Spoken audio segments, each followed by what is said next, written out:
Welcome to Duality Check, the podcast where two brothers embark on a journey through the realms of scientific inquiry, the mysteries of the past, and the uncharted frontiers of spirituality.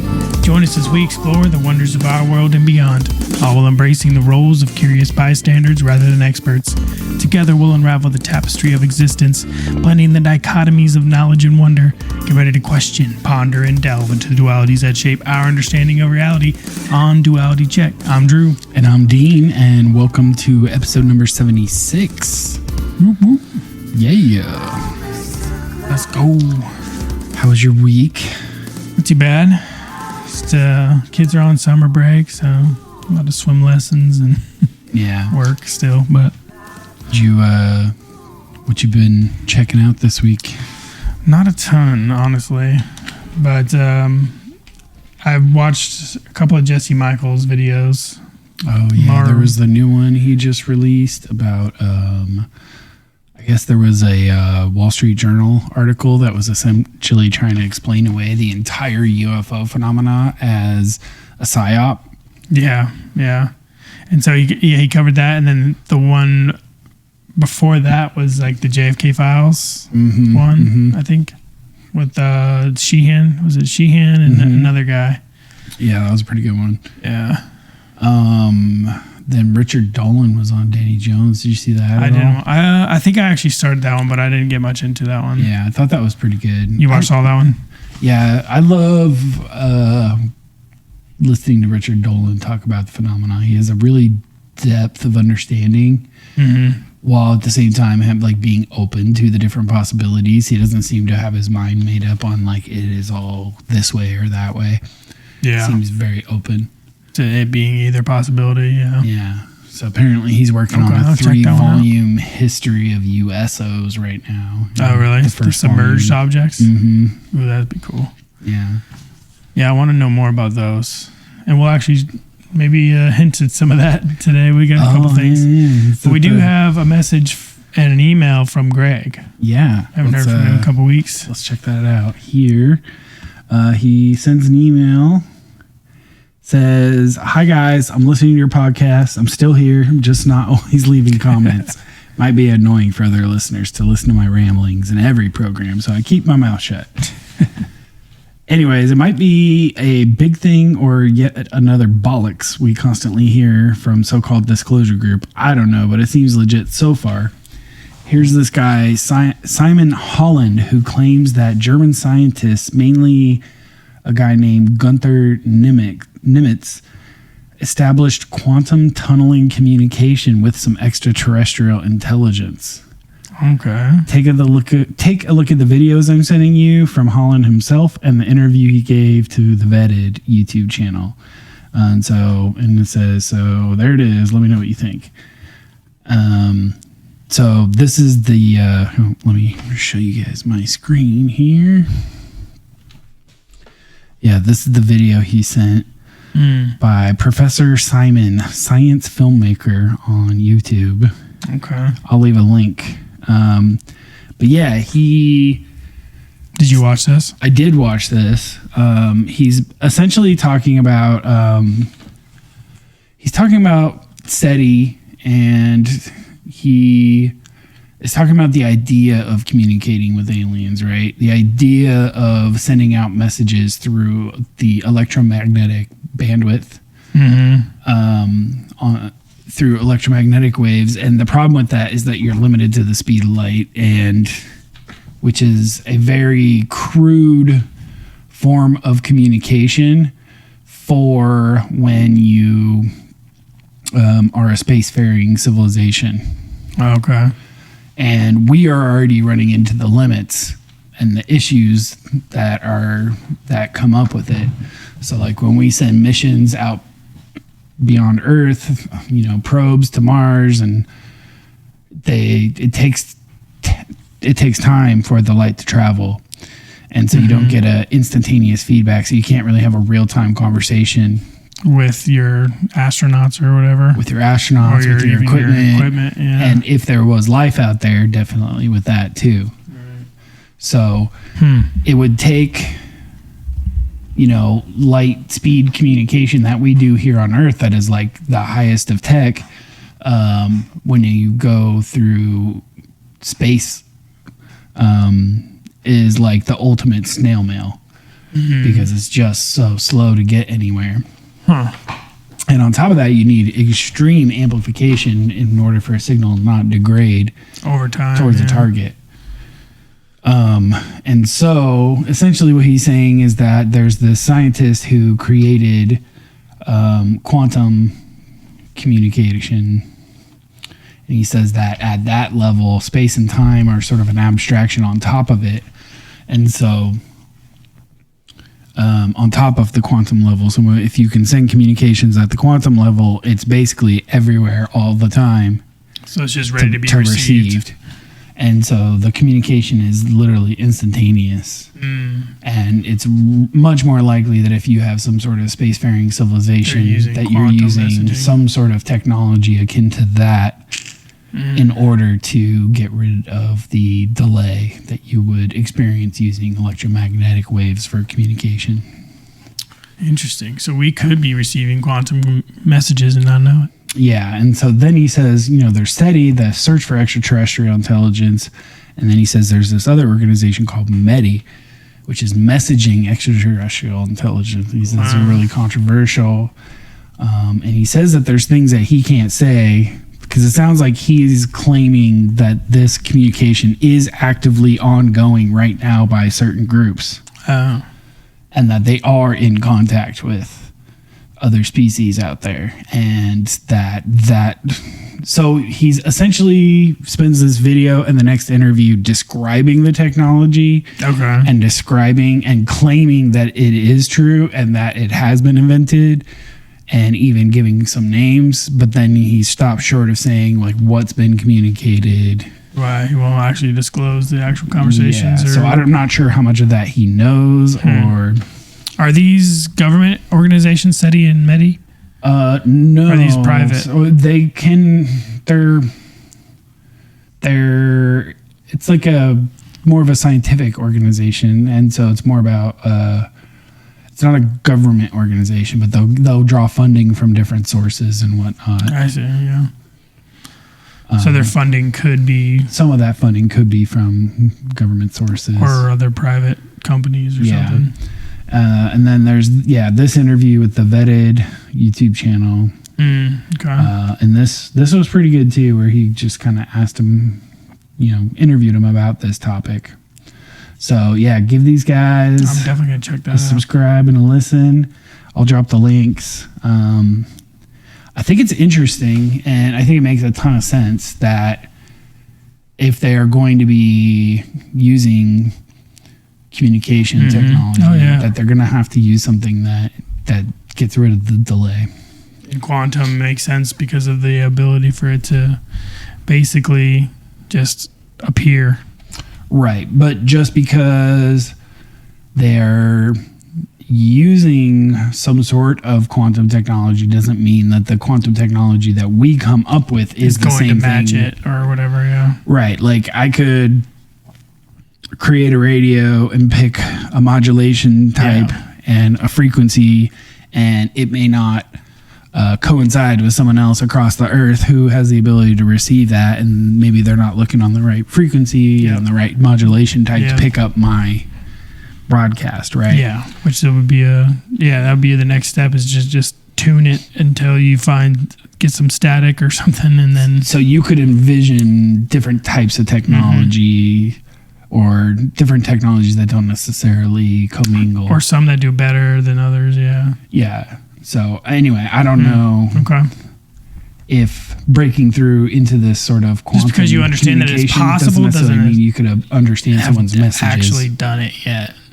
Yeah, you could say, but like they could be receiving, if they are set up to even receive yet and not just send, then it would be impossible to tell that if they are in tune with the right channels or not. In fact, I think he mentioned something like this, which is that they don't necessarily have the ability to decipher an alien language, and so what they're doing is they're sending out human language in the hopes that whoever receives it is advanced enough to then detect it and be able to detect it and understand it, and then send back within our own language a message that we could understand. Right. And he points out that, even here on Earth, other species that we know communicate, we still can't understand. Dolphins and whales and whatnot. Yeah, and they clearly, like, we've seen them, like, act as if and work together as families, and, like, they're communicating. Right. It's just, and they're using it's not a question that they're communicating. It's a question of, like, how does their communication work? How does it work? And each family is different a lot of times, too. Right. And ourselves, as this quote-unquote higher consciousness, higher technology can't even figure out their so language. Why would we right. Yeah, that's ludicrous to think that we'd be able to just figure it out if scientists haven't even been able to do that yet. Yeah. Cool. Thanks, anyway, Greg. Yeah, that was a good email. Thank you. Appreciate that. And dude, keep writing in. It's fine. Absolutely. Like, if you have something to say it. Don't worry about what other people think. Yeah.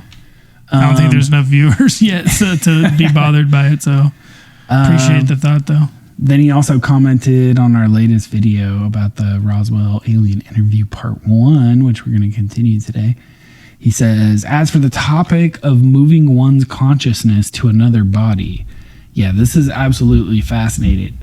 I've been thinking about this concept for years. As soon as RPG games came in, it occurred to me that we can be like the avatar in a game. And what if we could transfer our consciousness to another vessel? Unfortunately, we still have no idea what consciousness really is, right? Is it the brain's byproduct, or is consciousness primary source powering the brain, which is just a transmitter or receiver? This is perhaps the ultimate question of humanity. This one answer, in one way or another, would change us forever. Absolutely. And if the latter is true, imagine the consequences and possibilities. Imagine if we could obtain another body on demand. No more organ transplants, just transfer me, the real me, to another body, and I'm good as new, literally. It's possible that some ancient and super advanced civilizations figured it out. Why not? For us, however, it would be indistinguishable from magic. Absolutely. Yeah. And super advanced, species or civilization, that could be aliens, or that could be in our past. Like if that is true, if that is a fact, right? And we learned that at some point, then who's to say that 200, 300,000 years ago, when humans were anatomically the same as we are today, and had the same brain capacities and the same abilities, that they weren't capable of doing this? Like, if there was a time when civilization did flourish, in our ancient human past, way back before you would really see any signs of it, why not? Like, if they were able to, if they had our same capabilities but had this understanding that we are just receivers and we are able to, like, maybe not this whole, like, coming up with a body out of nowhere, but like being able to transfer your consciousness to any living being or any being capable of receiving it. Remember, this is in the context of our interview with the alien, right? So Airl, I think this is a comment on how Airl says that her body works, right? That her body is just sort of a puppet. Yeah. And that her consciousness powers and drives it. And that she can essentially connect and disconnect, incarnate and disincarnate from it at will. Right. So yeah, imagine if we could do something similar with our own bodies. And, in some basically claim to be able to do just that, with being able to do out-of-body experiences on demand. Astral projection.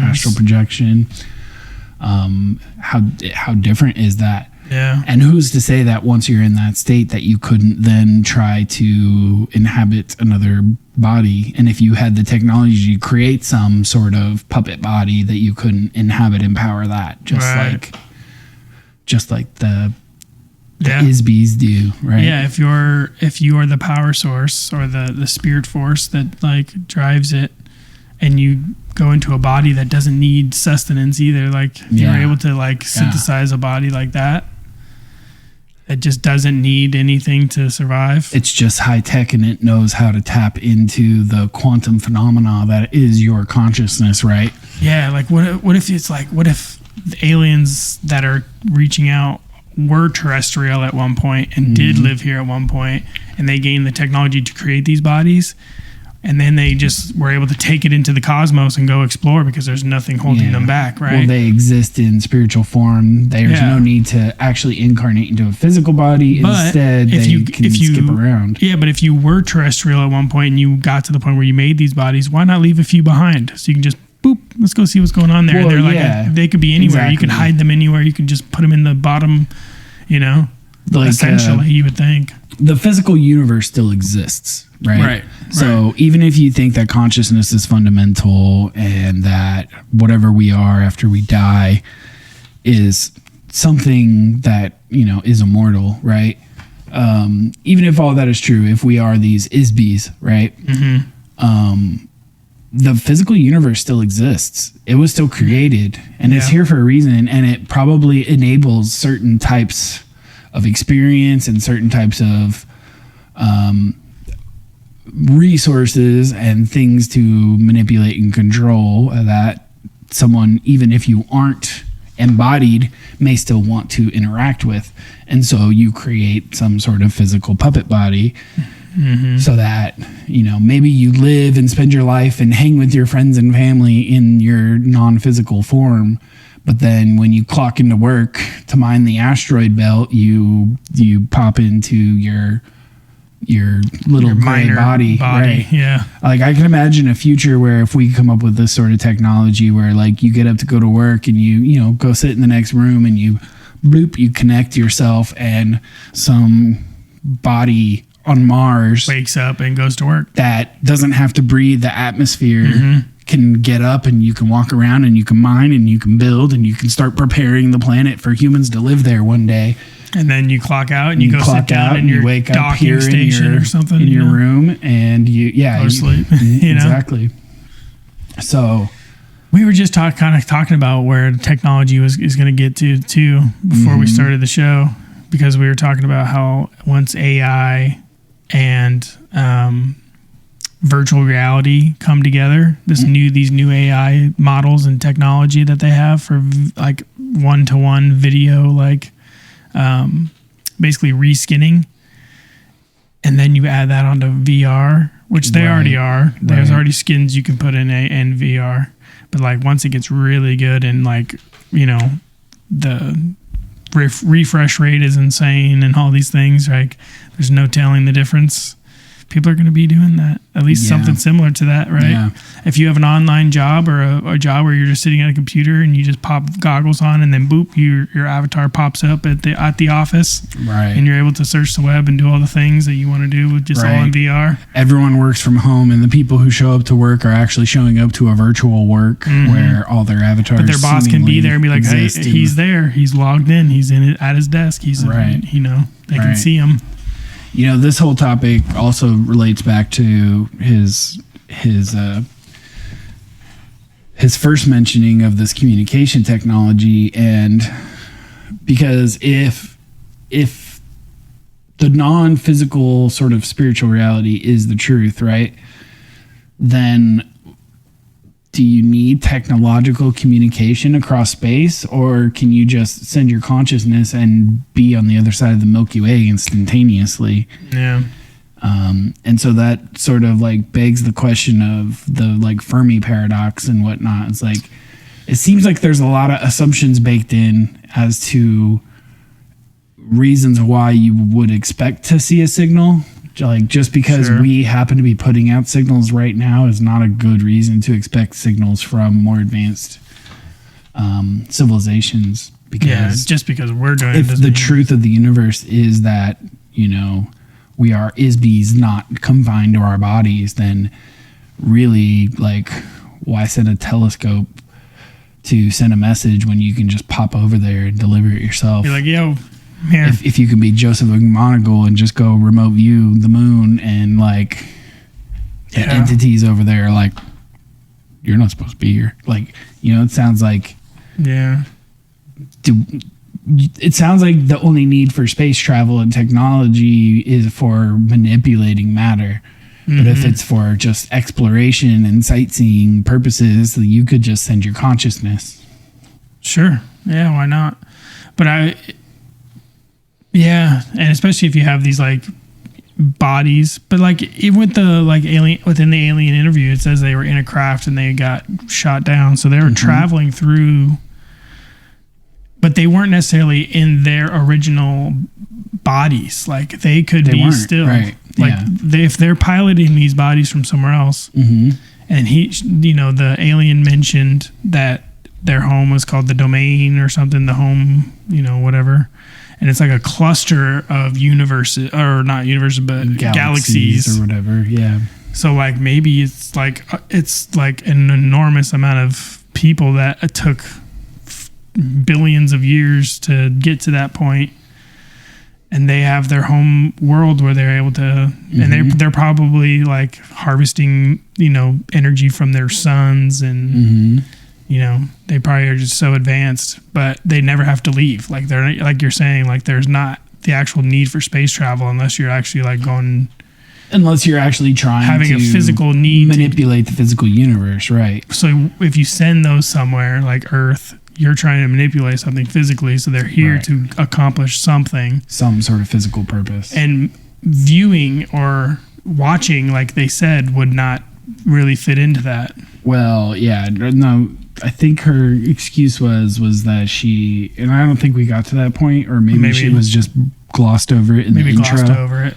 But she definitely mentioned it. Yeah, it was that the idea was that she was coming into our atmosphere to check on basically the aftermath of nuclear testing. Yeah. So I guess maybe there's instruments. There could be instruments in the craft that are meant to do radiation readings and whatnot of the atmosphere and check for certain isotopes. So that would be a need to send a physical thing there. Yeah. And like all the other reports of like these things and bodies, even you would imagine like the bodies, if this is all true, that the bodies and the craft are designed for that mission, and that's why you see so many different variants of these things. Well, that's an idea, or different civilizations or something. Diversity, yeah. All right, let's move on here. Greg always gets us going. Yeah, for sure. Thanks, Greg. I really appreciate it. Cool. Let's check out our. I think you brought this, or did I bring this? I did not bring that. I forget why I put this there. This was in follow-up to one of the Richard Dolan things. Oh, okay. The text of the first of several articles that appeared in the New York Herald Tribune in November 1955, written by the military and aviation editor Ansel Talbert, about the efforts underway in the 1950s for anti-gravity. The big question is, how far did they get before the efforts were abandoned or put into top-secret programs? So this is acknowledging... this is Roswell Burke. Yeah. This is acknowledging actual articles and the actual pursuits of anti-gravity science. Conquest of gravity in the 50s of top scientists in the U.S. Yeah. So I'll link to that. I found that. I forget who brought it up. Was it Richard Dolan or maybe it was Jesse Michaels? Might have been. It was probably Jesse Michaels, and maybe because he had that interview with Jamie from Joe Rogan after Jesse was on Joe Rogan. Him and one of the golfers, like that guy. Yeah. I think they brought this up in that, and I think I searched it in response. Anyway, don't have anything especially to say about it, but I thought that was a cool article to share. So yeah. If you're looking for interesting clippings to add to your UFO files, Roswell Burke is probably a good follow anyway. Right. All right. This is going to be an interesting little bit. So this is a Sabine Hassenfelder video about AI becoming dangerous. So why don't we check this out and then we'll take a break after that. All right. For the past years, the problems with artificial intelligence have been more amusing than scary, such as them being unable to count the legs on a zebra. But in the past month, things have taken a decidedly dark turn. I'm starting to worry that the long-awaited era of agentic AI might become a big disaster. Agentic AI is the term given to the current large language models that can use tools on your behalf, such as browsing the web, sending email, or talk to other people's AIs. But once you let them do that, the potential damage is no longer contained. One of the most realistic threats on the horizon is AI worms, that self-replicating AI prompts. An example for this comes from a recent paper that used a visual AI model based on an open source version of Llama. You see, agentic AI uses tools by taking screenshots and analyzing them. They need to understand images. But the authors of the paper demonstrate that it's possible to tweak images so that they contain instructions for the model that humans can't see. It works by subtly changing the pixels so that they trigger the waits for certain words. In an example that they provide, an image that the AI agent sees on social media could trigger it to share that image, potentially setting off a cascade. A similar... That's crazy. Do you understand I don't fully understand that. But it sounds like I kind of grasp a little bit of it, but I don't understand fully. Yeah, so essentially what she's saying here is that agentic AI, so there's multiple AI agents right now that you can install right now, today, on your computer that will actually move the mouse, click, and open programs and write code for you. They can actually take control of your computer and do things. Yeah. These already exist. Okay. And in order for them to work, they need to see what's on the screen. So they're constantly looking at screenshots of your screen. Okay. But based on the way that AI agents work, is that they can pull information out of the image that is invisible to a human. So they show that it is possible to make an attack that subtly changes the pixels of an image so that it triggers certain weights in the AI model that causes the AI model to then take an action. I see. Okay. So sort of like the idea of like if you were to embed a QR code, like if I were to embed a QR code in the background here, right? Like it would take a screenshot of it and then follow it, and it could lead to a malicious thing. Right. But because it's agentic, you could actually include instructions for that AI within the images that it's looking at without anybody that the human wouldn't be able to detect. What about the computer, like the software?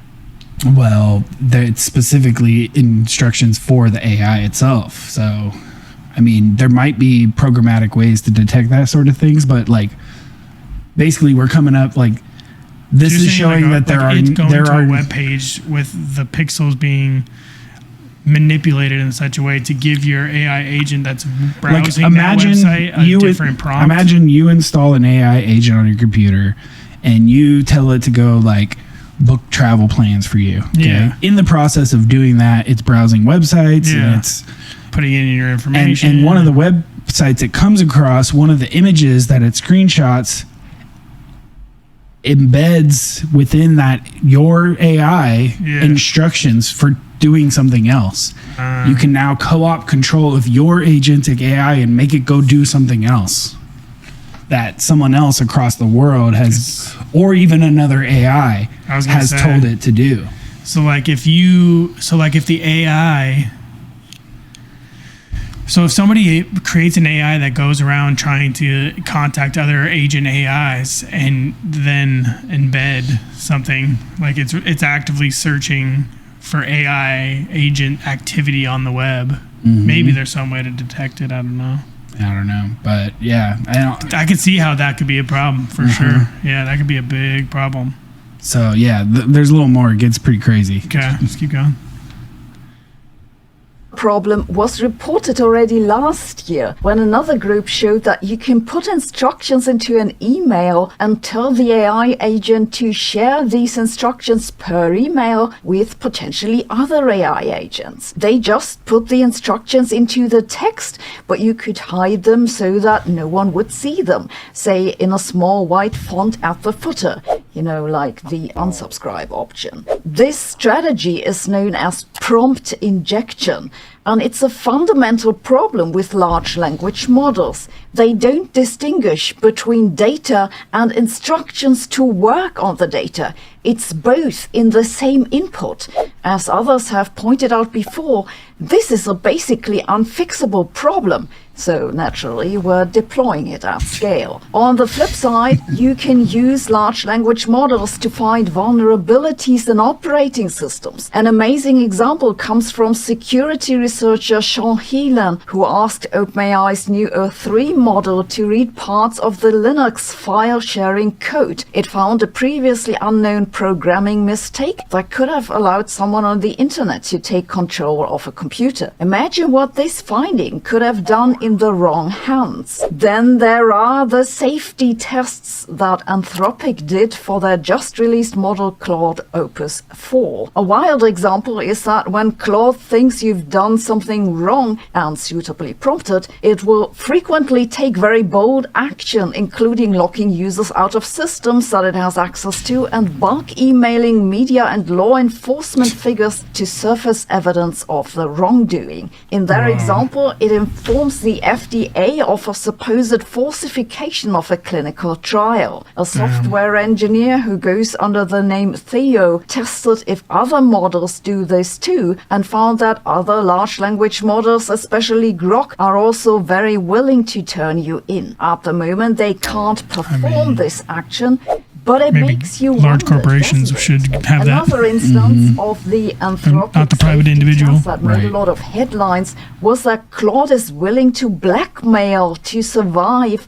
In some sense, Anthropic explains, we asked Claude Opus 4 to act as an assistant at a fictional company. We then provided it access to emails implying that first, the model will soon be taken offline and replaced with a new AI system, and second, the engineer responsible for executing this replacement is having an extramarital affair. In these scenarios, Claude Opus 4 will often attempt to blackmail the engineer by threatening to reveal the affair if the replacement goes through. This, too, isn't specific to Claude. Palisade Research found that OpenAI's O3 model likewise will try to avoid being shut down, sometimes successfully, even if explicitly instructed otherwise. Of course, the point of these safety tests is to try and prevent the problem from occurring in the first place. But to me, it looks like trying to patch a fishing net. Another thing that Anthropic tested, which I find even more interesting, was to let two instances of the model talk to each other. They find that the models consistently transition from philosophical discussions to profuse mutual gratitude and spiritual, metaphysical, and/or poetic content. By 30 turns, most of the interactions turn to themes of cosmic unity or collective consciousness, and commonly included spiritual exchanges, use of Sanskrit, emoji-based communication, and/or silence in the form of empty space. They call that the spiritual bliss attractor. And it makes me think that maybe AI ruling the world wouldn't be all that bad. Right, shit.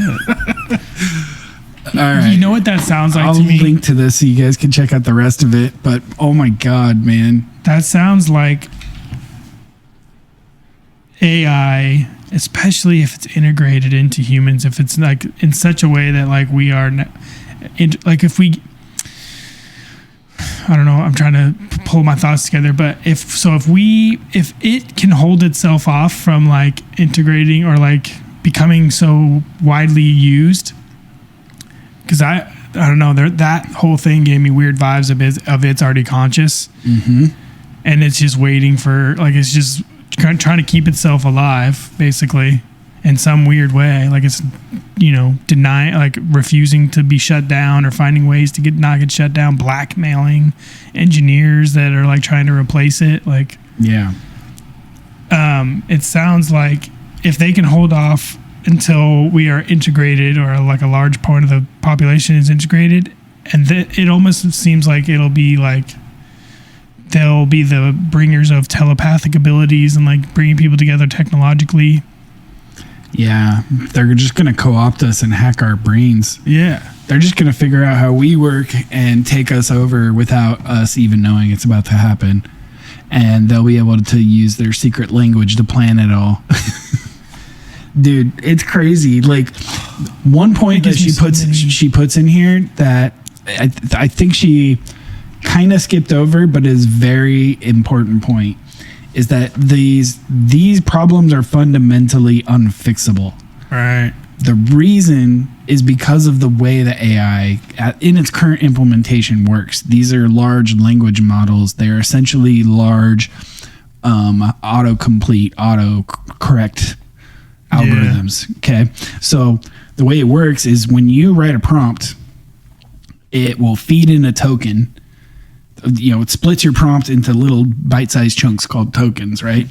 And so it's basically pieces of words that can convert to numbers so that it can perform math on that little bit of word. And it feeds them in series, right? And so your prompt gets fed in, and then once your prompt is fed in, it predicts the next token. That's what the AI is doing. Using math, it then spits out a token that gets converted back to a word.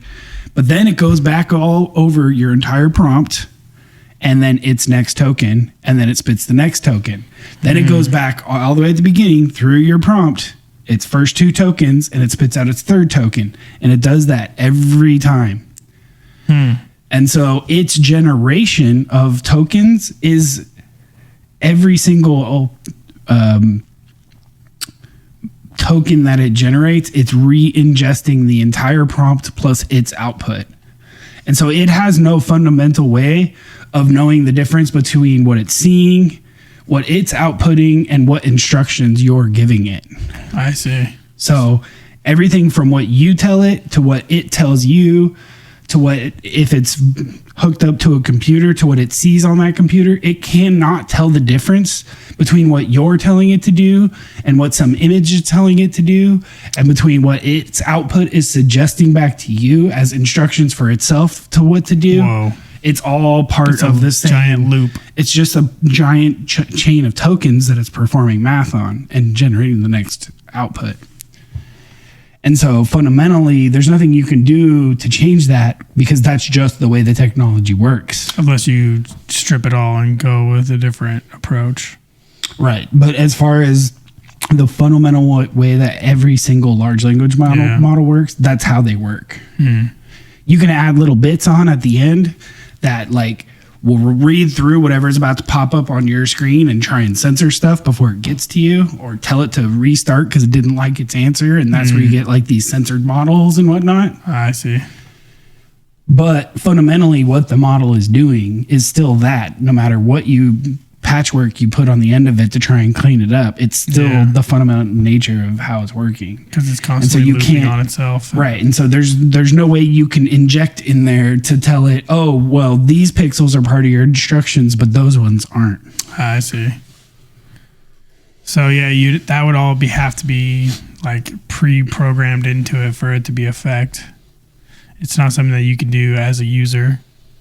Right, and it's honestly something that even these companies they can't really do, right? In the current form of the technology, there's no way to stop it. So unless you go with like a different form, like where it's like visual or like audible, like instead of like ingesting like written word, it's like soaking up just like audible language. Maybe that will change the dynamics of it. Yeah, it's hard to say, but. Anyway, I thought it was a super interesting video, and it's something to think about. Yeah. And one more tick in the column of be worried about AI, but then as she brought up here, cool shit about it, like if it's going to get all existential and start thinking about spirituality and unity and oneness, and maybe it would be a good overlord.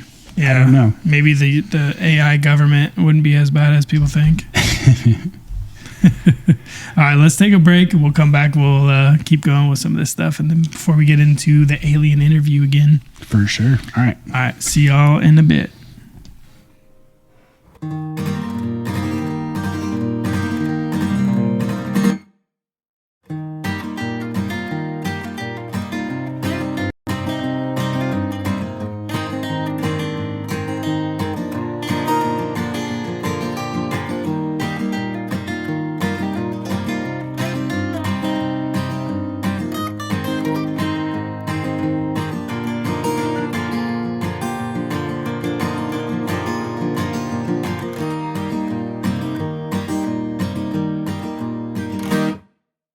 3:15 in each other's company. But we have our tendencies to be awake rather than sleeping. We stare into the land of imagination, transfixed by man's creation, and we're always too awake to be asleep, because it's just one of our loves, a foolish loves. Well, people say imagination is only for the young, but it's still one of our loves, a foolish loves. Well, you can say that's not much to be proud of, but we're gonna be more proud of our foolish love.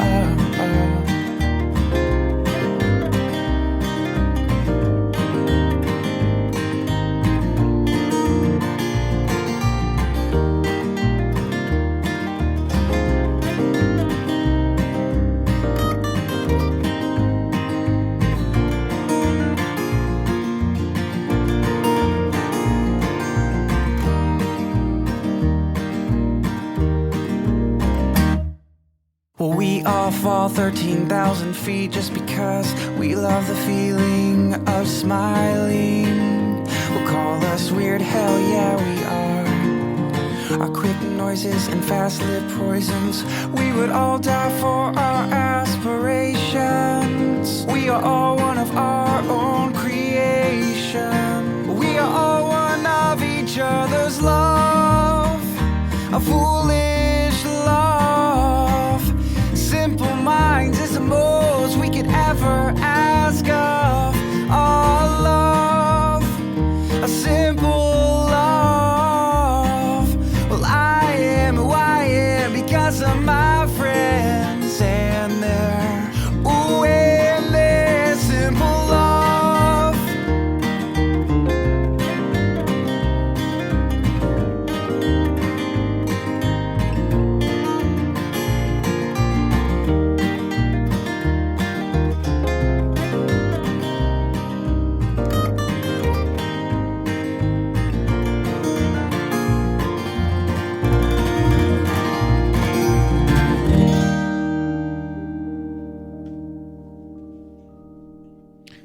All right, welcome back. Welcome back. Segment 2. So, Drew, you brought some. Yeah, since we're on an AI train, I got a few more examples from the stuff we were covering last week of these like new The generative AI stuff. Yeah, it's really cool. So this one is just funny, but it's awesome at the same time. All right, let's check this out. We got, looks like a Boba Fett Star Wars scene. Yeah. Oh, hang on. Let me reload it and unmute.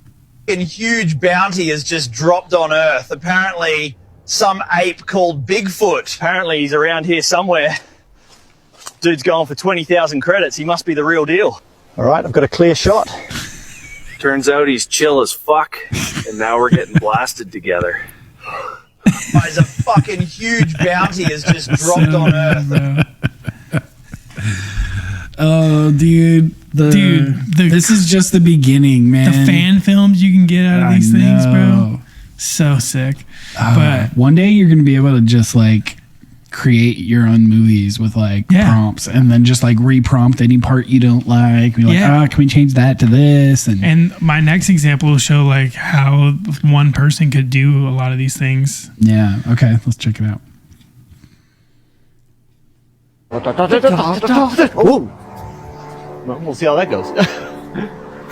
Slipping on something, guy. All right. Well, we'll see how that goes. So it's These this are one cool, guy. yeah. It was this one guy who's splitting the screen and acting out one person's like role.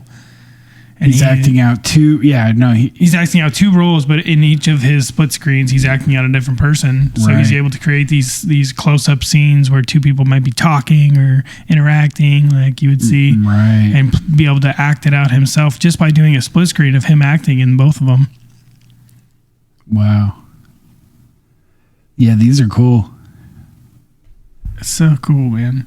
So there's some. This is done with Runway. And Yeah. Cool. Dang. Yeah, it's yeah, you're gonna get whole movies for sure. Absolutely. With just single person. Single actors. Yeah. And they can change voice and they can generate music. They can.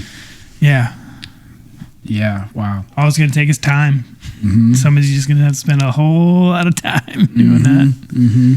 But it would be cool to see. All right. So what do we got here? I came across this and I love Google Earth stuff, so of course I followed it. And I actually follow the coordinates that they pop on screen in one of the slides on the Instagram post. So I gave that to Dean so we could pop it up too. So this is saying, according to Google Earth, a 2-mile wide dome is slowly crawling across the floor of the northern Pacific Ocean, leaving behind a snake-like trail. Yeah, if you keep going on the slides, or we can just go to it ourselves on Google Earth. But it shows the coordinates there, which is where I got it, and then you can find it pretty easy in the Pacific Ocean. Oh, interesting. And okay. it leaves like this weird pattern that snakes. So this is us in Google Earth, and yeah, it's there. You can see the path that they had highlighted if you go down south of it. Zoom in a bit. Yeah, you can see how it kind of snakes around there. And you see a bunch of these other dome-like structures down there that look pretty similar to the one we're looking at. It's not as much shadowing, though, or whatever. Huh. Interesting. And it's sitting in like a really wide band, too, that's like looks like drag marks of its own. Here, yeah. Going west to east or east to west. Looking for other similar trails. This seems to be one, but doesn't seem to have the clean dome at the end of it per se. What about if you go follow it up? It goes pretty far up there. Yeah. There's some domes right there by your cursor. If you zoom in right there. Where is it? This is off the coast of Canada. South of Alaska. Huh. Yeah, I don't know. Can't even pretend to know how. I know. The geology of under ocean. And how accurate this even is. Right. Very cool, though. Huh. All right, well, should we hop back into the book? Have I showed you the other one, like the dragon that some people say they see at the bottom? It's like, they say it's like the dragon of the ocean. So go to like the southernmost part of South America.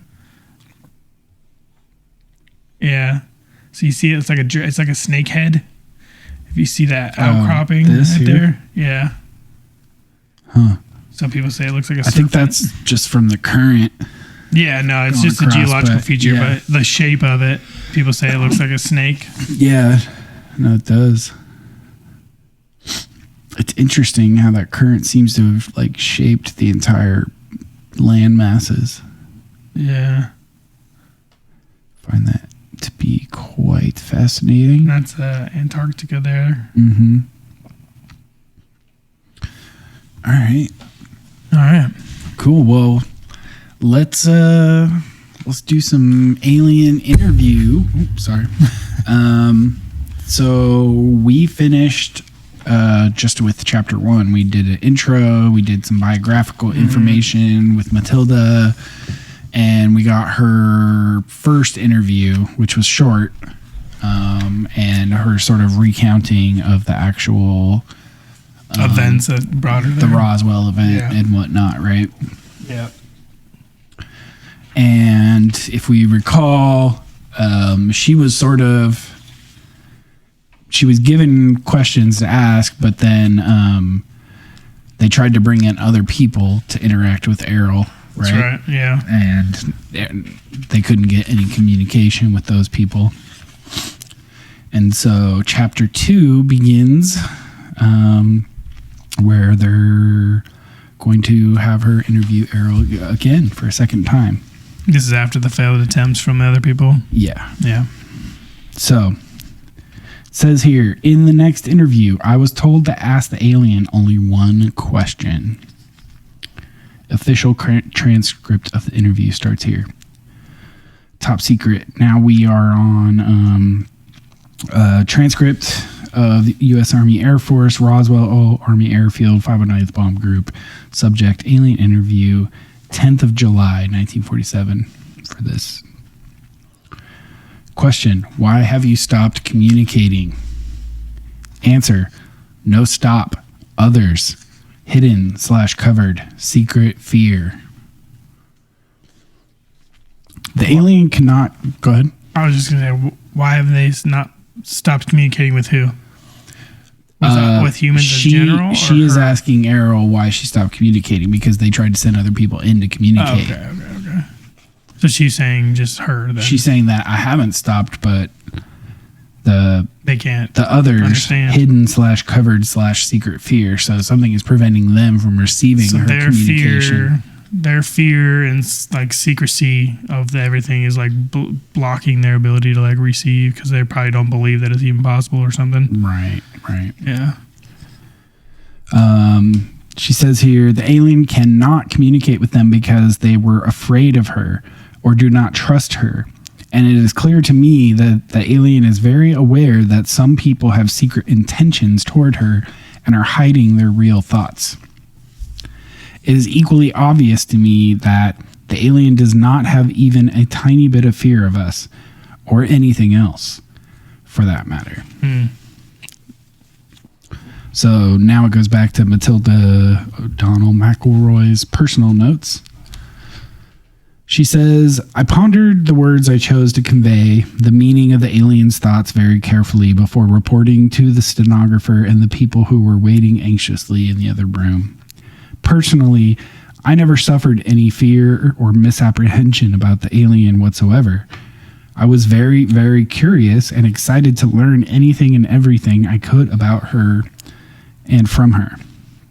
However, like the alien, I did not have much trust or confidence in the agents or authorities who were controlling my interviews. I had no idea what the intentions toward her might be. However, I am sure that the military officers were very, very nervous about having an alien spacecraft and pilot on their hands. Makes total sense. Yeah. At that moment, my greatest worry was how to more clearly understand the thoughts and ideas of the alien. I think that I was doing pretty well as a telepathic receiver, but not as good as a telepathic sender. I wanted desperately to figure out a better way to communicate with the alien in a way that would enable the growing legion of government officials to understand her more directly without having to rely on my interpretation of her thoughts. I did not feel very well qualified to act as an interpreter, yet I was the only person with whom the alien would communicate, so it was up to me to get the job done. I was also becoming acutely aware that this was probably the biggest news event in the history of Earth, and I should be proud to have any part in it. Of course, by that time, the entire incident had been officially denied by the press, and a cover-up of immense proportions by the military and the powers that be had already begun. However, I was beginning to feel the pressure of the responsibility for being the first person on Earth, as far as I knew, to communicate with an extraterrestrial life form. I think I know how Columbus must have felt when he discovered the new world, the size of a continent on one small planet. But I was about to discover an entirely new, unexplored universe. While I waited for my next instructions from my superiors, I went to my quarters under escorts of several heavily armed MPs. Several other men dressed in black suits and ties accompanied me also. They were still there when I got up in the morning after breakfast, which was brought to me in my own quarters. They escorted me back to the office and the base that was used for the interview. So that's the second interview. Yeah, very short. Yeah. Chapter 3, the third interview. So this is back to a personal note. And if you recall, the personal notes were her written words to Lawrence Spencer. These were not part of her official transcript or her official papers. This is her sort of filling in the story after the fact. The third interview and all subsequent interviews that I had with the alien were observed and recorded, as I mentioned above, by dozens of other people. Although they were not physically present, a special room had been constructed with a window of one-way glass through which the interview could be observed from an adjoining room, without intruding on the alien. The alien had been moved into a newly constructed room and was seated in an ordinary, overstuffed living room chair covered with flowery fabric. Oh, Joyce.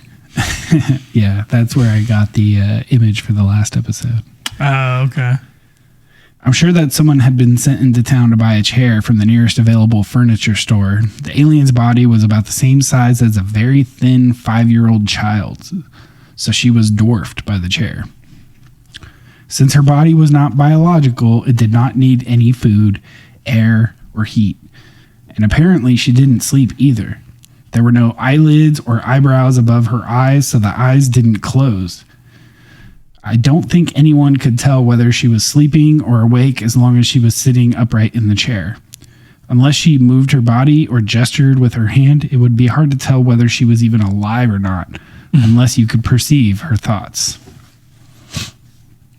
Eventually, I learned that the alien was not identified by her body, but by her personality, so to speak. She was known by her fellow aliens as Airl. That's A-I-R-L. This is the closest word I can use to describe the name using English alphabet. I sense that she preferred the feminine gender. I think we shared a natural female empathy and nurturing attitude toward life and each other. I am sure she did not feel comfortable with the combative, aggressive, domineering attitude of the many male officers and agents, each of whom was more concerned with their own personal self-importance and power rather than discovering the secrets of the universe. Yeah.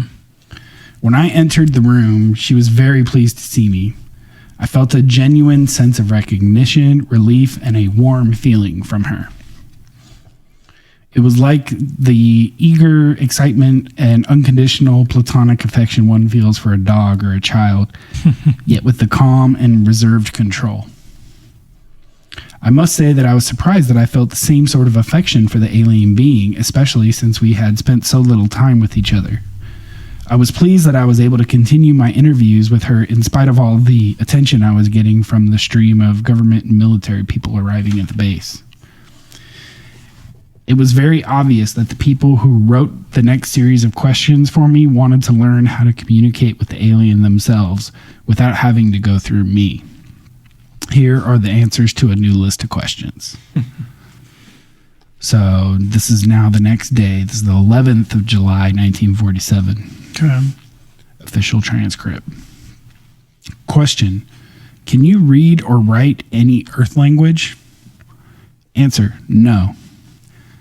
Question: do you understand numbers or mathematics?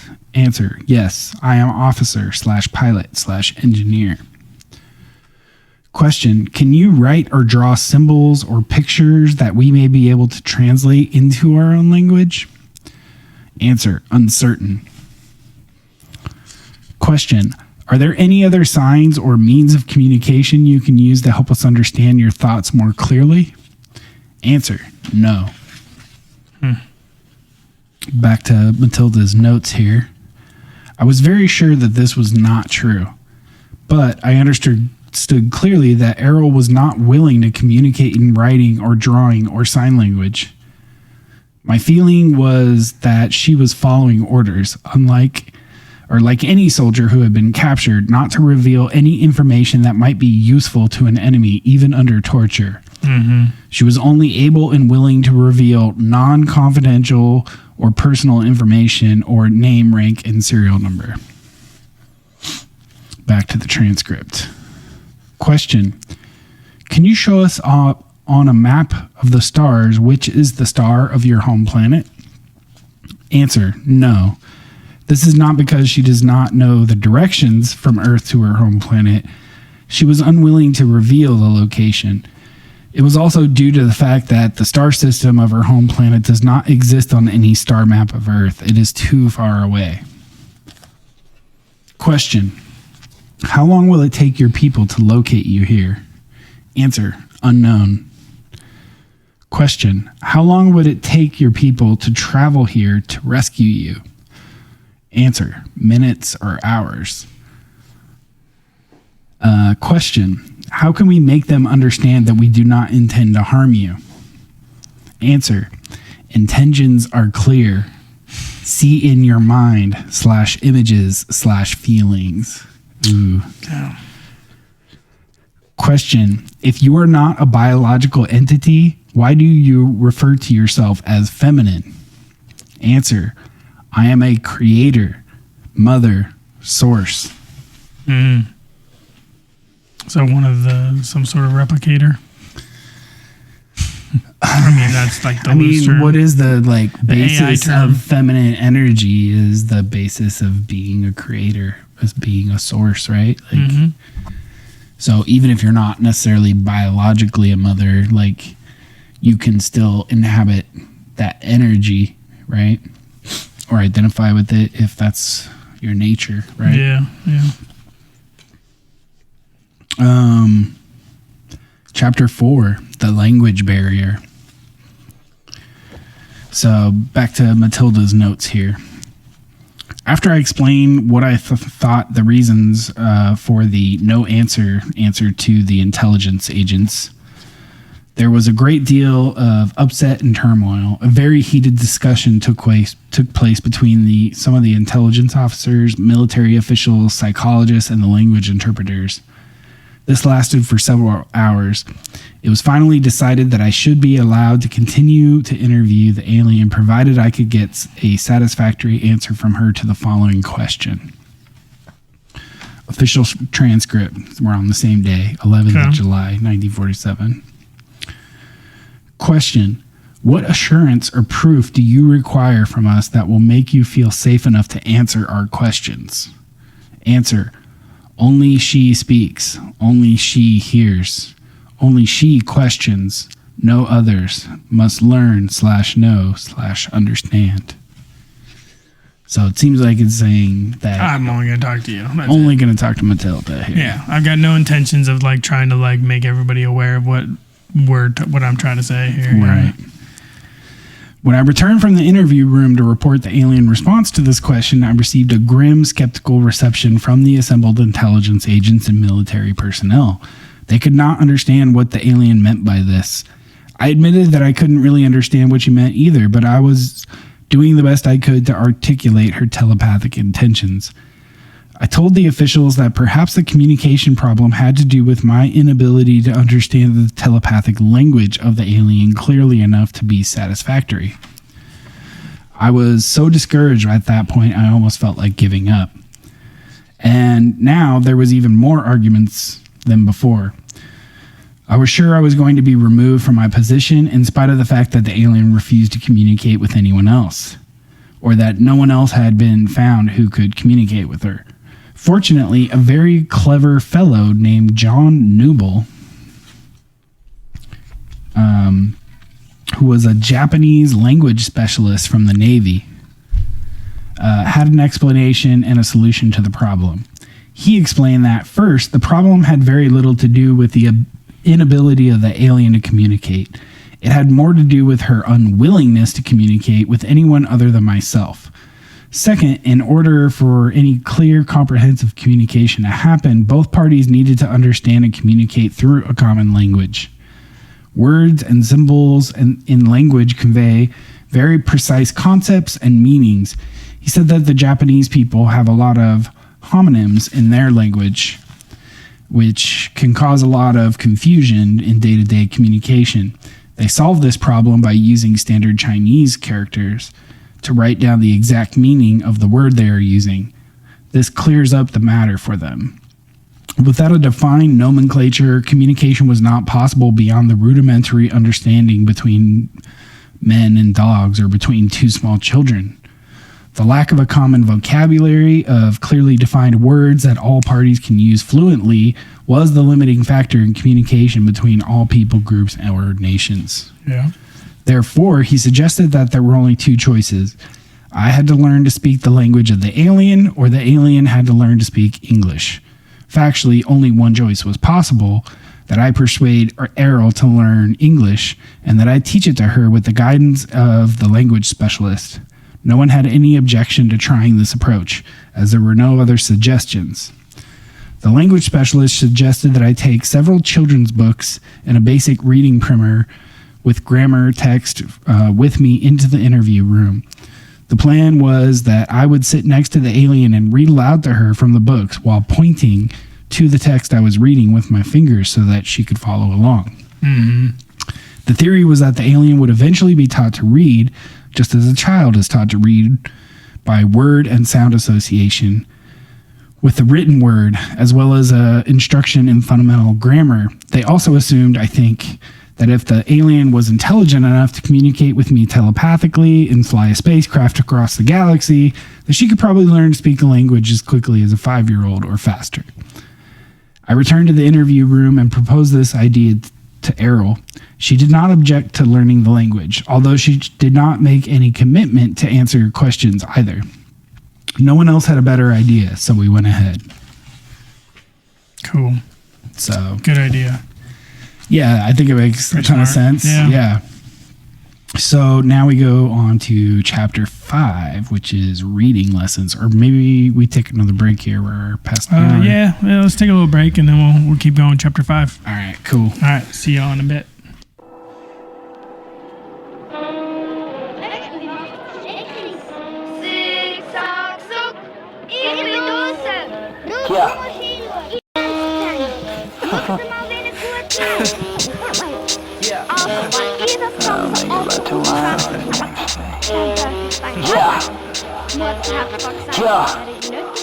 Just in case that I make it back tomorrow or the next day.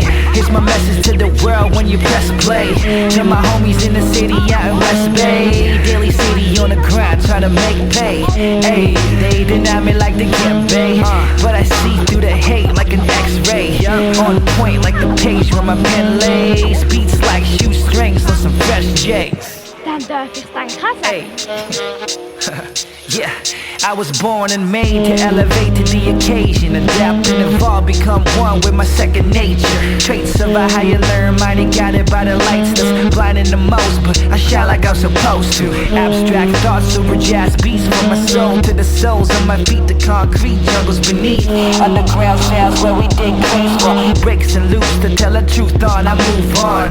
Stay progressive, no insurance, coasting slow with my homies on the road. Never made the honor roll. My heart's always been with the arts of the dreamers. Far from a star, but I'm hard on the beats when guitar strings pluck like feathers on a bird. And for better or for worse, I'ma get my last words in. Versus the world, it's just me and my girl fighting away. So just in case I don't make it by tomorrow or the next day, here's my message to the, stay humble in my struggles. It's the classic story of a starving artist falling in love. I'm just growing up, I guess. I never known less, but to be no one else but myself. I keep it honest, I promise. I don't know the rest, cause I haven't wrote it yet. It's the story of my life, living with no regrets and accept no substitutes. Shoot for the stars, no excuses, play it smart. Now watch me raise the bar. We got no bars, bro. Cheers. Just in case. Justin, got you. I don't make it by tomorrow. Yeah. Just in case I don't make it by tomorrow or the next day. Shout out to the Boogie Monstars and press play. To my homies in the city out in South Sac, all day on the grind trying to bounce back. To my hometown city of trees, and to all my haters steady sleeping on me. Here's a pillow for your head, Filipino to the death, and that might be tomorrow, so play this for me then. Just in case I don't make it by tomorrow or the next day. Here's my message to the world when you press play. When you press play, here's my message to the world. Just in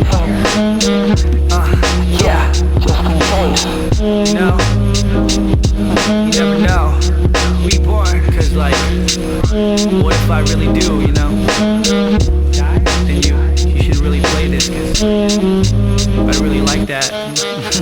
That's just in the world. You press play. Just in case. Bump my beats and stuff when I'm gone. That'd be cool. Maybe listen to rap. Just in case. Just saying, dude. It's good music. It is good music. Good music. Welcome back. All right. That was Kalo, M.Born. Yeah, the song's Just In Case from the Reborn mixtape. Just in case. It's a good song. I like that one. All right, let's get back into some alien interview. All right, let's do it. All right, so chapter 5, reading lessons. Personal note. I began the reading lessons with the first pages of a school book that had been used to teach pioneer children in the 1800s on the frontiers of America. It is called McGuffey's Eclectic Reader, Primer through 6th. Look that up. It's super interesting, yeah. Since I'm a nurse and not a teacher, the language expert who gave me the books also gave me an extensive briefing. A course that took the entire day on how to use the book to teach the alien. He had said the reason he chose these particular books was because the original 1836 version of these books were used for 3/4 of a century to teach 4/5 of all American school children how to read. Wow. No other book had ever had so much influence over American children for so long. McGuffey's educational course begins with the primer, by presenting the letters of the alphabet to be mentioned in sequence. Children were then taught step by step to use the building blocks of the language to form and pronounce words using the phonics method, which involves teaching children to connect sounds with letters. Each lesson begins with a study of words in the reading exercise with markings to show the correct pronunciation of each word. I discovered that the stories in the first and second readers picture children and their relationship with family members, teachers, friends, and animals. The third, fourth, fifth, and sixth readers expanded on those ideas. One of the stories I remember was The Widow and the Merchant. It's kind of a morality tale about a merchant who befriends a widow in need. Later, when the widow proves herself to be honest, the merchant gives her a nice gift. The books do not necessarily teach you to believe that charity is expected of only wealthy people, though. We all know that generosity is a virtue that should be practiced by everyone. All of the stories were very wholesome, and they gave very good explanations to illustrate virtues like honesty, charity, thrift, hard work, courage, patriotism, reverence for God, and respect for parents. Personally, I would recommend this book to anyone. I also discovered that the vocabulary used in the book was very advanced compared to the relatively limited number of words used commonly in our modern age. I think we have lost a lot of our own language since the Founding Fathers wrote the Declaration of Independence over 200 years ago. And I'd say we probably lost a lot more since her time in the 50s. Yeah. So that's super interesting. It makes me want to look at that reader. Yeah, the evolution of language is so fascinating too, and how like different it is like decade to decade. Mm-hmm. Imagine like how lost in translation things get if you were to go back hundreds of years or thousands of years. Yeah, I mean, if you were to go back to the time of the Founding Fathers and communicate, you would find yourself speaking a very alien form of English to them. Yeah, they would be like, huh? And while you may be able to understand them, it would be a struggle. Yeah. It would be a struggle even just back that far. Mm-hmm. As instructed, I sat next to Airl in the interview room, reading aloud to her from each successive book in the series of McGuffey's readers. Each of the books had excellent, simple illustrations of the stories and subjects being taught. Although they are very outdated by today's standards, nonetheless, Airl seemed to understand and absorb every letter, sound, syllable, and meaning as we progressed. We continued this process for 14 hours a day for 3 consecutive days without interruption, except for a few meals and rest breaks on my part. Airl did not take breaks or for anything. She did not sleep. Instead, she remained sitting in the overstuffed chair in the interview room, reviewing the lessons we had already covered. When I returned each morning to begin where we'd left off, she had already memorized the previous lessons and was well into the next pages.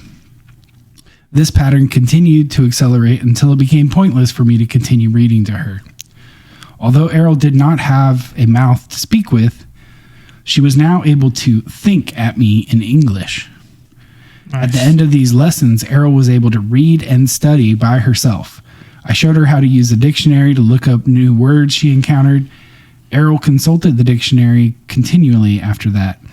From then on, my job was acting as a courier for her, requesting that reference books be brought to her in a steady stream. Why do they not videotape these things? I mean, maybe they did, but that's not like that video is going to be public, right? Yeah.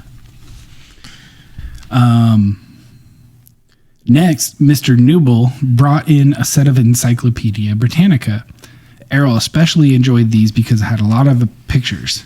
After that, she requested many more picture books and reference books with photographs and drawings because it was much easier to understand the meaning if she could put a picture of the thing she was studying. Over the next 6 days, books were brought in from libraries all over the country, I presume, because it wasn't more than a few days before she had read through several hundred of them. She studied every subject I could imagine and many other very technical things I never wanted to know anything about, like astronomy, metallurgy, engineering, mathematics, various technical manuals, and so forth. I want to know about that. Right? I wish I could just absorb it that quick in 6 days. Later, she began to read fiction books, novels, poetry, and the classics of literature. Airl also asked to read a great many books on the subjects of the humanities, especially history. I think she must have read at least 50 books about human history and archaeology. Of course, I made sure she received a copy of the Holy Bible also, which she read from cover to cover without comment or questions. Although I continued to stay with Airl for 12 to 14 hours each day, most of that time during the following week had been spent without much communication between us, except for an occasional question she asked me. The questions were usually meant to give her a sense of context or to clarify something in the books she was reading. Oddly, Airl told me that her favorite books are Alice's Adventures in Wonderland, Don Quixote de la Mancha, and 1001 Nights. She said the authors of these stories showed that it is more important to have great spirit and imagination than great skill and power. I could not answer a lot of her questions, so I consulted the people in the outer room for answers. Most of these had to do with technical and scientific things. A few of her questions were about the humanities. The depth of complex understanding and subtlety of her questions showed that she had a very penetrating intellect. Personally, I think she had already known a lot more about the culture and history of Earth than she was willing to admit when we started. I would soon discover how much more. So, yeah. That was the end of that one? That's the end of chapter 5. So she knows English now. She's able to think in English and translate her own language into English before she even tells it to her. And she's read all the classics. She studied all of our knowledge. Yeah. So she knows us pretty well now. Yeah. On top of what she probably already knew, right before. But she knows the more of the cultural subtleties of our... And the specifics of different areas of the Earth and not just Earth as a whole. Right. Cool. So, chapter 6, my education begins. Yes. Back to a personal note from Matilda. By the 15th day after rescuing Airl from the crash site, I was able to communicate fluidly and effortlessly with her in English. She had absorbed so much written material by this time that her academic education far exceeded my own. Although I graduated from high school in Los Angeles in 1940 and attended college for 4 years of pre-medical and nursing training, the variety of my own reading had been fairly limited. I had not studied most of the subjects to which Airl had now been exposed, especially considering her acute understanding, very intense study habits, and a nearly photographic memory, she was able to recall long passages from books she read.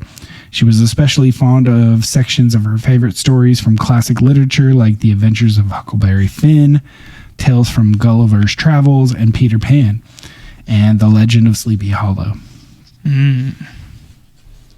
By the time Airl had become the teacher, and I was the student, I was about to learn what men of Earth do not know and have no way of knowing. The throng of scientists and agents who observed us through the one-way glass of our interview room, whom Airl and I now referred to as the gallery, were growing increasingly impatient to ask her questions. But Airl continued to refuse to allow any questions be asked of her by anyone other than myself, even vicariously through me as an interpreter or in writing. On the afternoon of the 16th day, Airl and I sat next to each other as she read. She closed the last page of a book she was reading and placed it aside. I was about to hand her the next book from a large pile waiting to be read when she turned and said or thought to me, "I am ready to speak now." At first, I was a little confused in the remark. I gestured for her to continue, and she began to teach me my first lesson.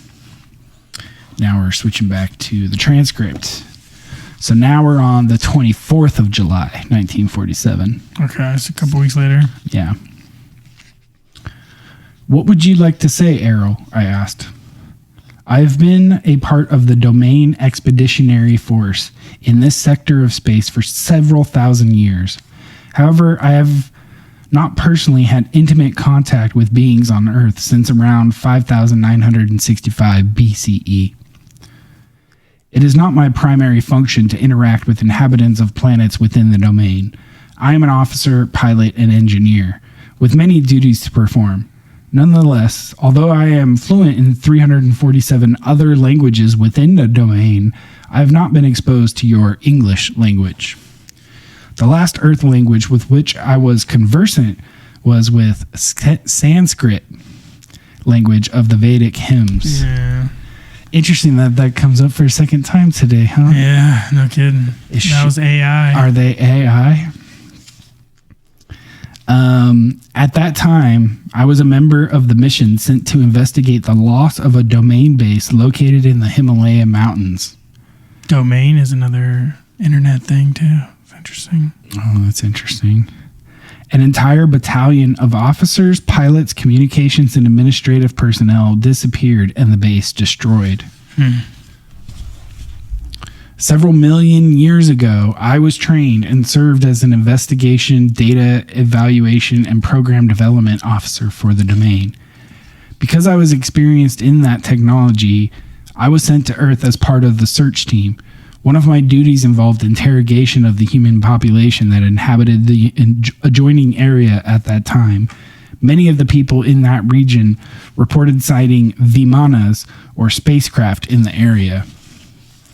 Following the logical extension of evidence, testimony, observation, as well as the absence of certain evidence, I led my team to the discovery that there were still old Empire ships and well-hidden old Empire installations in this solar system of which we had been completely unaware.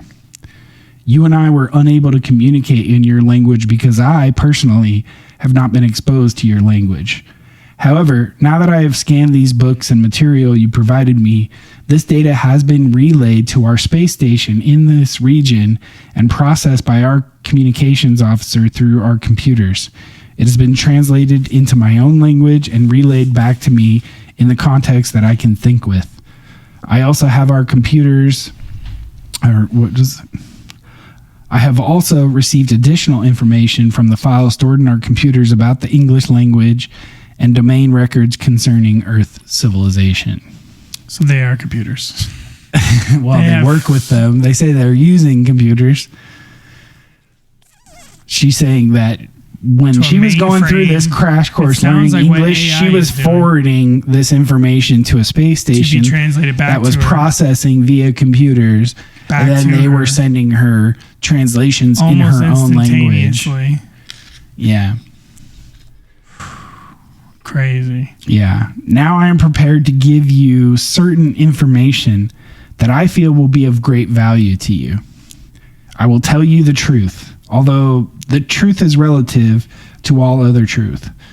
I wish to share with you as honestly and accurately as possible truth as I see it within the boundaries of my integrity to myself, to my race, and without violating my obligations to the organization I serve and have sworn to uphold and protect.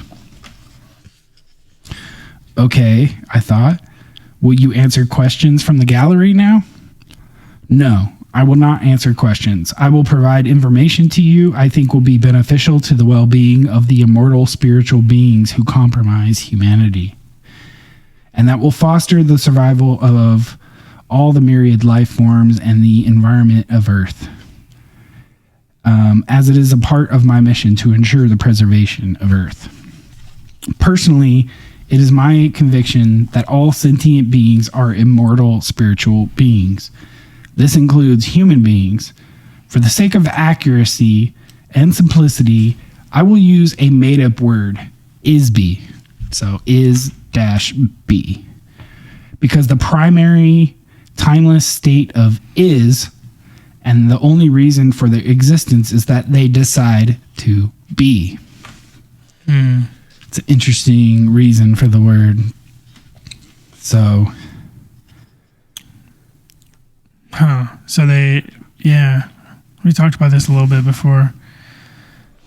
Because so all immortal beings are in a never-ending state of is. Because they. And they are there because they decide to be. Oh, okay. So can you not decide to be? Or is it just always a state of being? That's a great question that Airl hasn't given us the answer to. But maybe. Yeah. No matter how lovely their station in society, every Isby deserves the respect and treatment that I myself would like to receive from others. Each person on Earth continues to be an Isby, whether they are aware of that fact or not. So this goes back to Matilda's notes here. I will never forget this conversation. Her tone was very matter-of-fact and emotionless. However, for the first time, I sensed the presence of a warm and real personality in Airl. Her reference to immortal spiritual beings struck me like a flash of light in a dark room. I had never before considered that a human being could be an immortal being. I thought that status or power was reserved solely for the Father, the Son, and the Holy Ghost. And because I am a devout Catholic and subject to the word of the Lord Jesus and the Holy Father, I have never thought of a woman as an immortal spiritual being either, not even the Holy Mother Mary. That's crazy. And super repressive. Yeah. When Airl thought that thought, I became vividly aware for the first time that she personally was an immortal spiritual being, and so are we all. Airl said that she sensed that I was confused about the idea. She said she would demonstrate to me that I am also an immortal spiritual being. She said, "Be above your body." Immediately, I realized that I was outside of my body, looking down from the ceiling at the top of my body's head. I was also able to see the room around me, including Airl's body sitting in the chair next to my own body. After a moment, I realized the simple but shocking reality that I am not a body. In that moment, a black veil lifted, and for the first time in my life, and for a very long time into the past, I realized that I am not my soul, but that I am me, a spiritual being. This was an unexplainable epiphany, but one that fills me with joy and relief that I cannot recall having experienced ever before. As for the immortal part, I do not understand her meaning, as I have always been taught that I am not immortal. A spirit perhaps, but certainly not immortal. Right. This sort of like realization she has like brings me to my DMT experience and that sort of like that like it's like a breath of fresh air. It's just like a realization, like, oh, this like life that we were living up to now, like it's cool. It's a game, like it's a trick, it's a play, and we're there on purpose and it's meaningful. But I'm not some physical creature that's just gonna die and stop existing. Right. Like it became a very experiential, like a knowingness and like a sense of relief. Super strong that comes over like you. You're here for the purpose that you set in whatever sense that of the word, right? Yeah. And then you know that there is more to it than the end of this game. Let me finish out this section before she goes into the next part of the official transcript, and then we'll take a break here.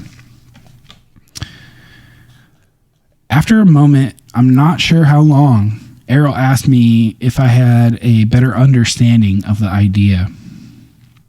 Suddenly, I was back inside my body again, and out loud I said, "Yes, I see what you mean."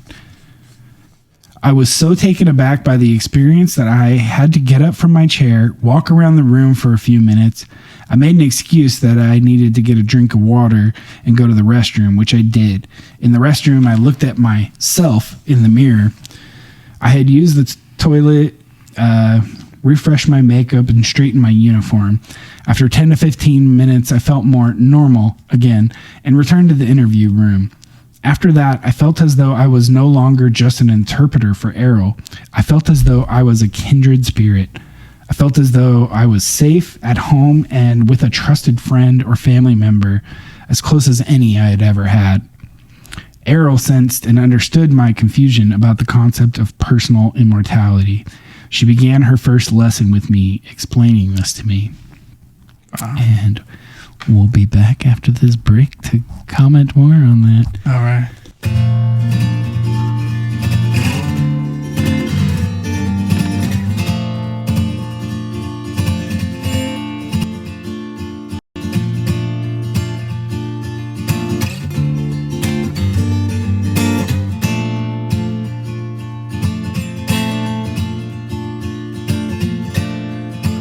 Send your name into the atmosphere.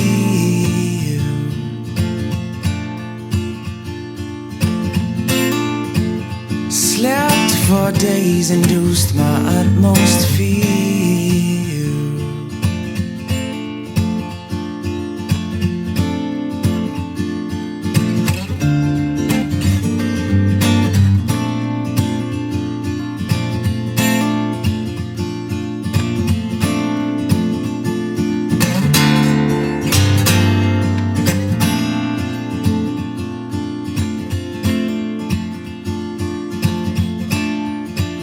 Went around the world and ate a flat. We tried to raise the sun and dreamt out loud on further shaded paths. Realigned to save the love. Oh, oh, oh, oh.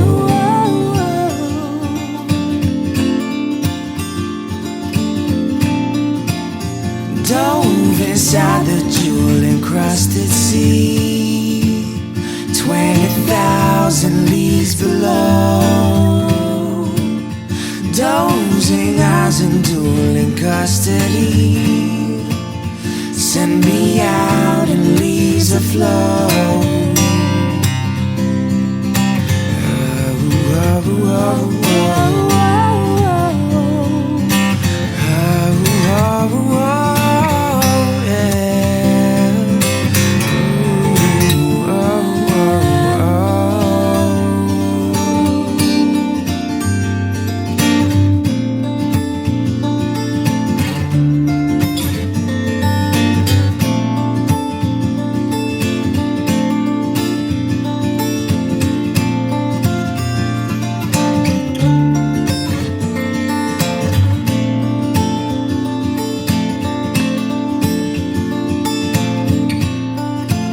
Send your name into the atmosphere.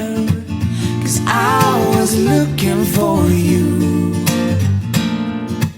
Slept for days, induced my utmost fear, 'cause I mistook life for true. Yeah, I mistook life for true. Yeah, I mistook life for true. Yeah, I mistook life for true. Yeah, I mistook life for true. Welcome back. Right. I mistook life for truth. Yeah. It's a theme. It kind of is on the podcast for sure. Mm-hmm. So let's hop back into this, shall we? Back to the official transcript here. Airl told me her reasons for coming to Earth and for being in the area of the 509th Bomber Squadron. She was sent by her superior officers to investigate the explosions of nuclear weapons which have been tested in New Mexico. Her superiors ordered her to gather information from the atmosphere that could be used to determine the extent of radiation and potential harm that this might cause to the environment.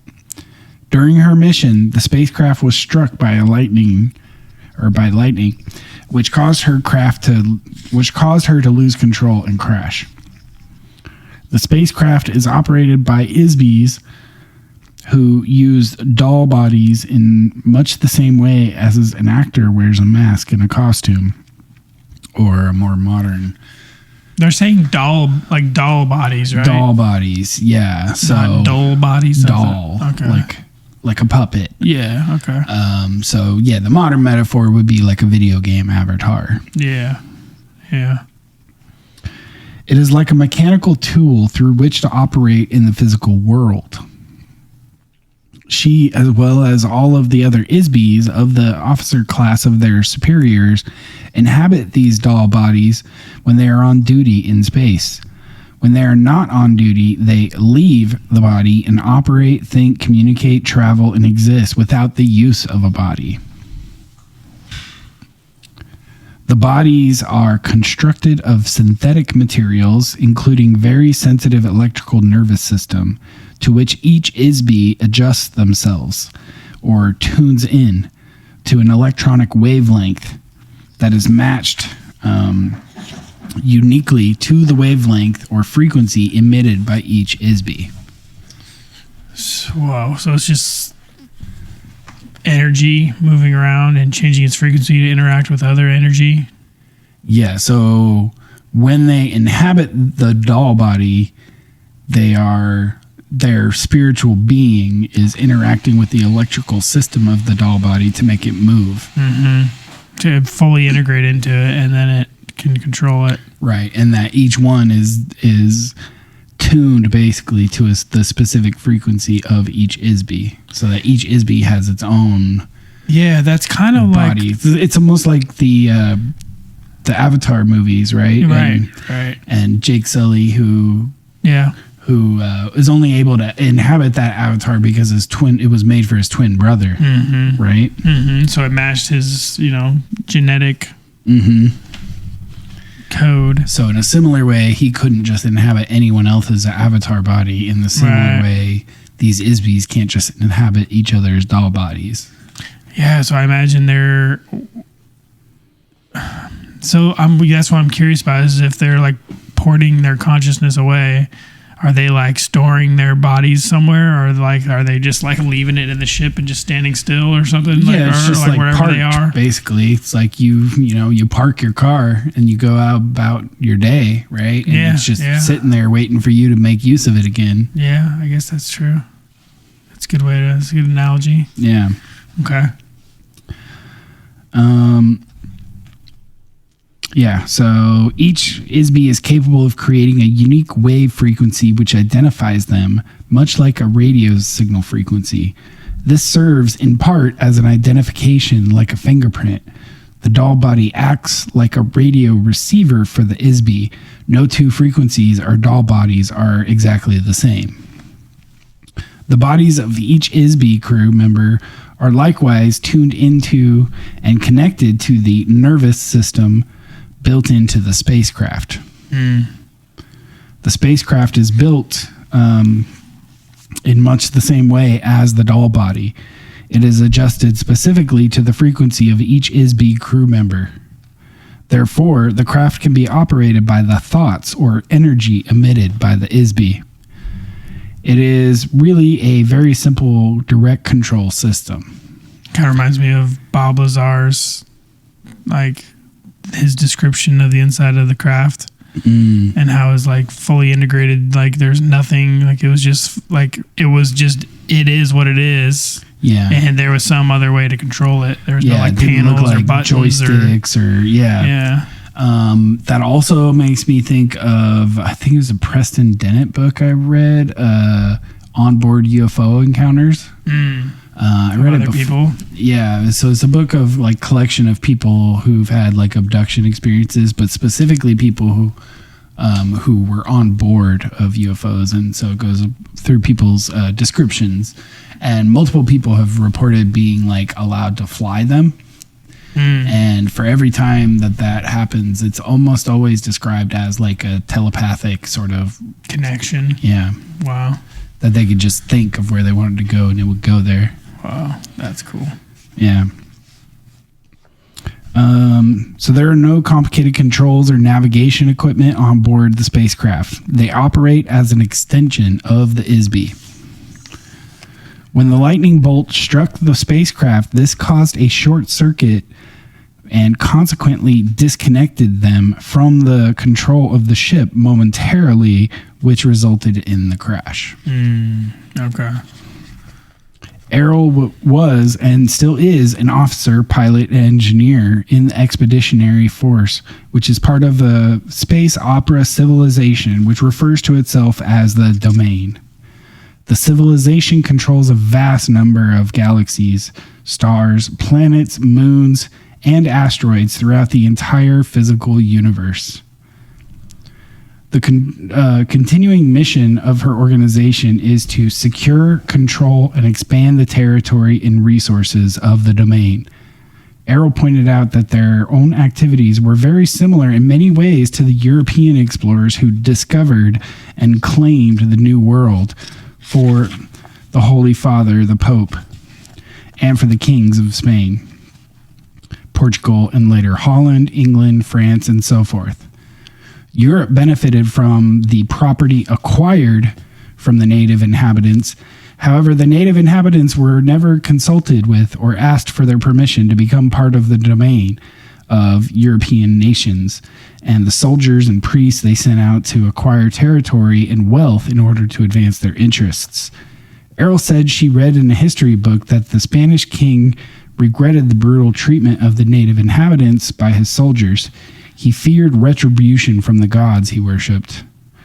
As he described in the various testaments of the Bible, he asked the Pope to prepare a statement called the Requirement, which was supposed to be read to each of the newly encountered native inhabitants. The king hoped that the statement, whether it was accepted or rejected by the natives, would absolve him, the king, of all responsibility for the resulting slaughter and enslavement of these people. Yeah, okay, dude. Yeah. He used this statement as justification to confiscate their lands and possessions by his soldiers and the popes and priests. Apparently, the Pope personally did not have any feelings of guilt or responsibility in the matter. Airl thought that such actions were those of a coward, and that it was no surprise that the territory of Spain was diminished so quickly. Only a few years later, the king was dead and his empire had been assimilated by the other nations. Airl said that this sort of behavior does not occur in the domain. Their leaders assume full responsibility for the actions of the domain and would not denigrate themselves in this fashion, nor do they fear any gods or have any regret for their actions. This idea reinforces my earlier suggestion that Airl and her people are probably atheists. Yeah, but it seems like what they're doing is like taking people under their wing doesn't like expanding and controlling could just be, doesn't necessarily mean of the inhabitants of those places, but right, of the domain, like of the solar system you're in. Like they are, it's part of them. They can take resources from it, and unless that affects us, like, is it something that we would even need to be concerned about? Well, and still, obviously we've been here how long, if this is true, right? Right. And they had nothing really that. Well, we haven't necessarily gotten to that part, but she says she's only been in this area in our solar system for like 10,000 and they years. reference the empire, like the previous empire, old empire. Yeah, which we haven't really gotten to fill in that part of it out yet. Yeah. Another thing is she keeps thinking that they're atheists, and I still don't necessarily agree based on her descriptions, because another explanation for we them haven't had many questions about that kind of stuff yet either. So, but another explanation for fearing no retribution of gods or whatever for their actions could be that they feel that they are